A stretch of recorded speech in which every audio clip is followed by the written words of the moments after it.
যোৱা পৰহি দিনাখন গুৱাহাটীত অভূতপূৰ্ব বৰষুণ হয় আৰু গুৱাহাটীৰ আমি যিটো নলা নৰ্দমা আমি নিৰ্মাণ কৰিছোঁ সেই নলা নৰ্দমাবিলাকে ইমান ডাঙৰ পানী ধৰি ৰখাৰ আমাৰ ক্ষমতা নাই।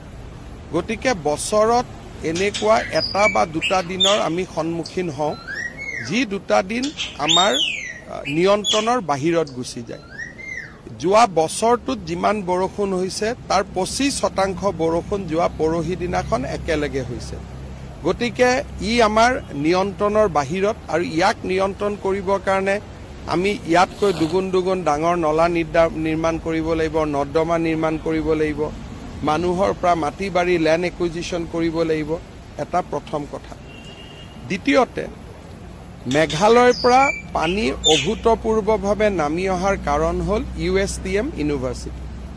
তাত USTM ইউনিভাৰ্চিটিয়ে মেঘালয়ৰ গুৱাহাটীৰ খানাপাৰাত তেওঁলোকৰ ভৌগোলিক অৱস্থানৰ সুবিধা লৈ এটা বৃহৎ ডাঙৰ পাহাৰ তেওঁলোকে খান্দি পেলাইছে। কোনোবাই যদি USTM ইউনিভাৰ্চিটিত যায় তেতিয়ালে দেখা পাব যে গুৱাহাটীৰ 4-5খন পাহাৰ একেলগে তাতে গুৱাহাটী নহয় মেঘালয় তাতে কাটি পেলোৱা হৈছে।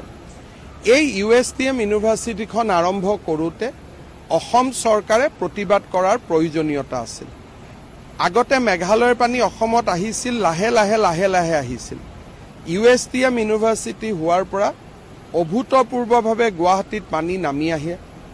এই USTM ইউনিভাৰ্চিটিখন হোৱাৰ সময়ত অসম চৰকাৰে মেঘালয় চৰকাৰৰ লগত কথা পাতিব লাগিছিল যে অকণমান দূৰত তেওঁলোকক অনুমতি দিয়ক। লগত এখন দিল্লী পাব্লিক স্কুলো হ'ল।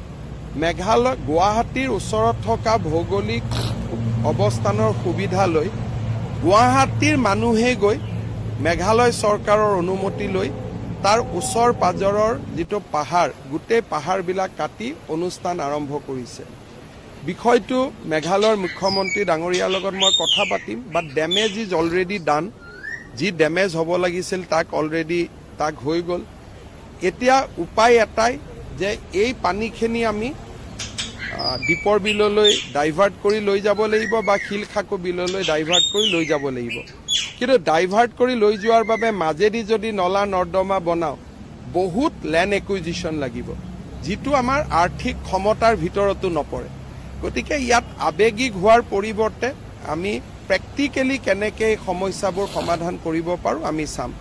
কিন্তু তাৰ লগতে আমি এটা কথাও চাব লাগিব যে বৰষুণ হোৱাৰ ট্ৰেফিক জাম ৰাতিলৈকে হৈছে, কিন্তু পানীটো 2-3 ঘণ্টাৰ ভিতৰত 75% এৰিয়াৰ পৰা ওলাইও গৈছে। ইমান ডাঙৰ বৰষুণ হ'লে ধৰি ৰখাৰ ক্ষমতা গুৱাহাটীৰ দৰে স্মাৰ্ট চিটি এখনৰ নাই। ইয়াৰ কাৰণে আমি এটা নেক্সট লেভেলৰ স্মাৰ্ট চিটি বনাব লাগিব।